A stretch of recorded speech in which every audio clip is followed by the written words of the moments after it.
So at that guy's shop, we waited 2.5 hours. He never showed up, so we left.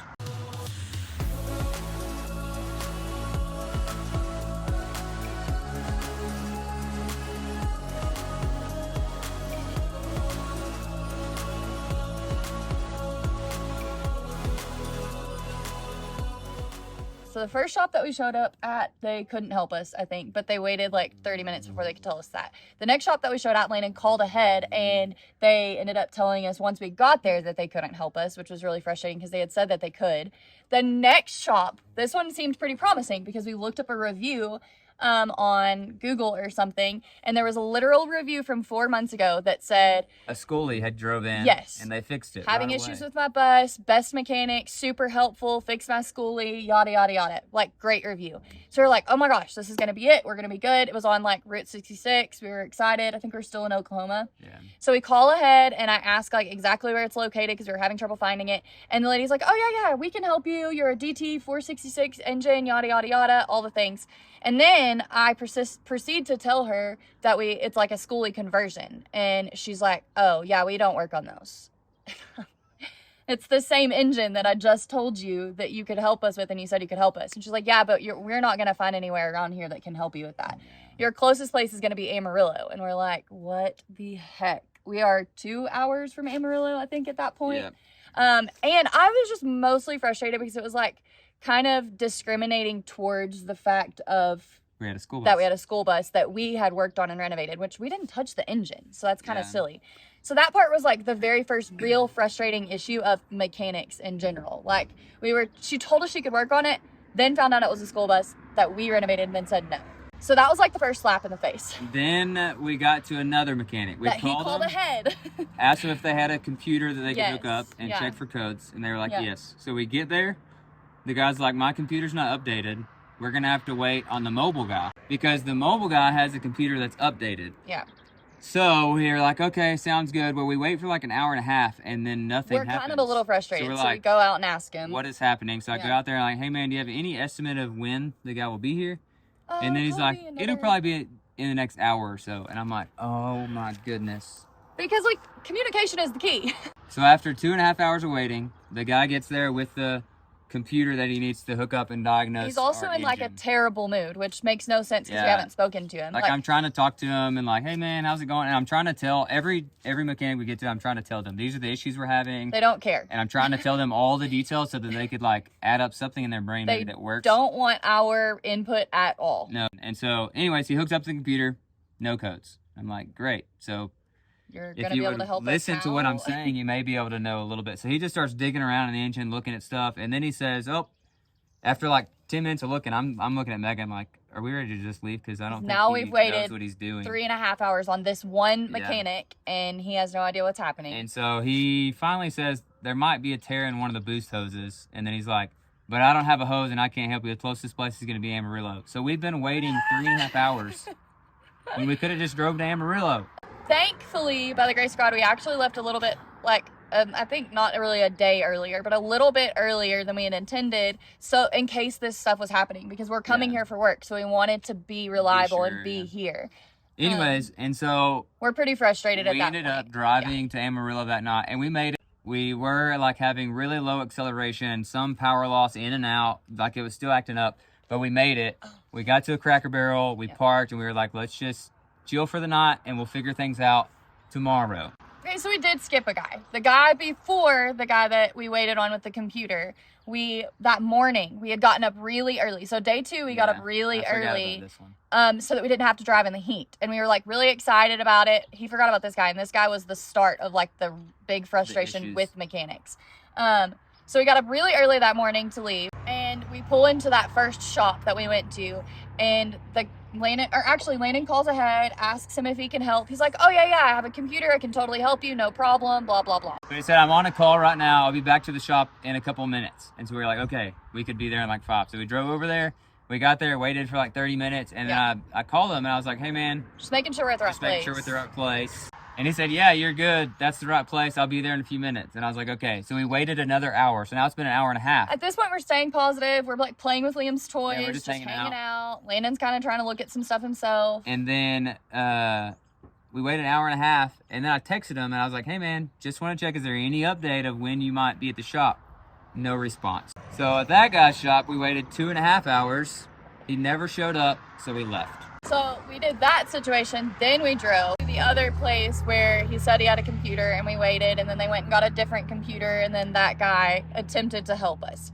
So then Landon, of course, asks him, even though we're thinking, like, we shouldn't pay you anything. We waited 3.5 hours for you to get here. You got here and you did nothing. You literally did nothing. Yeah.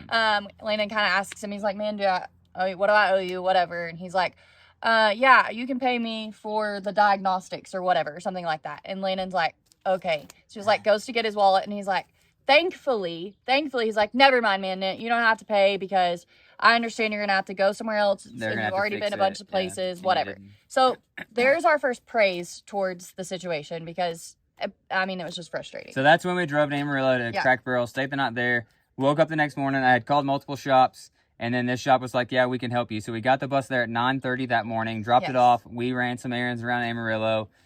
I called them at 12. They were like, sorry, we haven't gotten the bus in the shop yet. We were like, okay. Anyways, we went back there at 1, and they had the bus in the shop. Which I'm pretty sure it had just gotten pulled in like a few minutes before that, because like we have bus cameras and we were paying attention to like calling ahead and asking how they were working on things and all that stuff. So they said that they hooked up their computer to the bus, no codes. I was like, yep, we've already heard that. And then they were like, we checked the boost hoses and all that. There's no tear. So at this point, it's pretty late, and we've decided, like, okay, we're going to ask if we can go in and make some lunch then, because it's like 2 o'clock now. Yeah. The bus has been there since 9:30. And which we could have gone and gotten lunch, but now we've done that, like, several days because of all the mechanic issues. I'm like, let's just make lunch in the bus really quick. It'll be easy.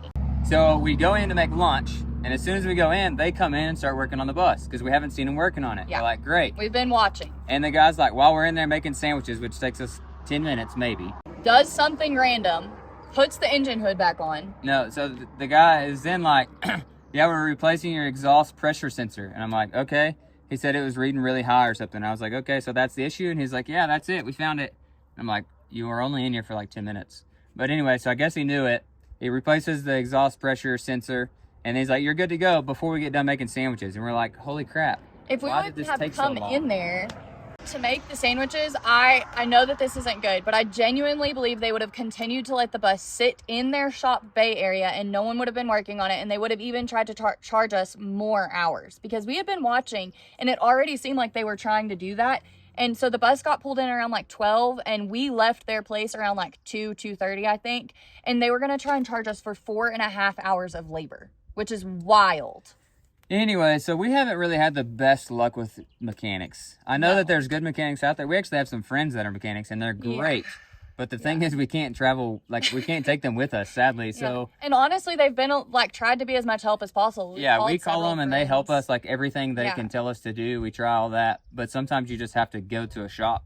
And we just haven't had the best of luck at shops. So, and we also understand, like, not every mechanic is going to be able to, like, because we're on the road, fix it, and then like promise that we can come back and they can help fix it or whatever. But even this last shop we called and we had spoken with them before we left. We said, if it's not fixed, can we come back and can someone work on it? And they were like, yes. And then Landon called and we were going to turn around and come back. And they were like, nope, sorry, can't help you until Monday. That's not even possible. And they knew that ahead of time when we called that morning. And so it's just incredibly frustrating because they knew that they were going to take that large sum of money and not be responsible for anything. So we drove about another 50 miles. That's when the bus started having issues again. We pulled over. I called them, and they were like, sorry, we can't help you until Monday. We're closing in an hour. And I was like, I can't even make it back there by then.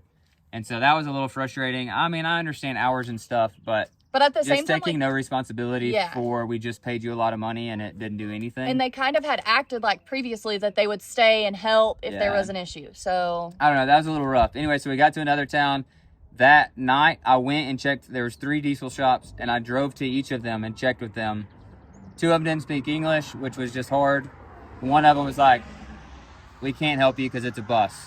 And so that was all the shops in that town. So then me and Megan were like praying about it. We're like, what are we supposed to do? We're trying to get to the summit. We've been really excited for this trip, and now we're kind of stuck. And so we were like, all right, God, you're going to have to get us there. So that morning, yesterday morning, we woke up and we just took off driving. Well, okay. Also, we went, my mom watched Liam for like an hour and help get him to bed and things like that. And then we went and sat in our car, and I was emotionally just so done, and I think Lana was on the verge of it. And so we both like just started praying, and we were crying, we were upset, and we were thinking like, we really are worried about what this means for like the rest of our travels at the end of the year and next year, because it's been super tough.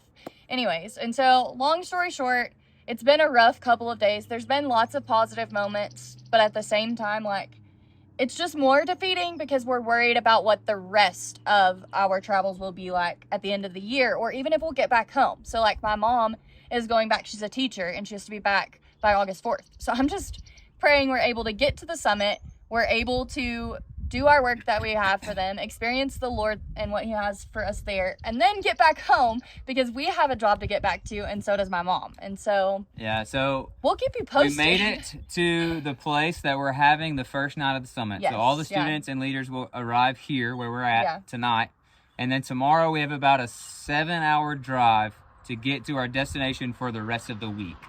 So stay tuned. We're going to be traveling tomorrow. Yep. And then we're going to be making a video out of the whole week. Hopefully it's positive things, but as you already can see, we're very transparent and share with you all the good and all the bad. But we have made it to this beautiful spot. We're going to hang out today, hopefully go swimming in Lake Trinidad, and just have a good day before all the kids get here and we start doing some video work. So thank you for following along. Thank you for subscribing, watching our channel, and all the things. It helps us as a family. And being here for the good and the bad. Yeah, if you have advice for us, we love it. Just leave us comments. Mechanic. Yeah, mechanics, we love you.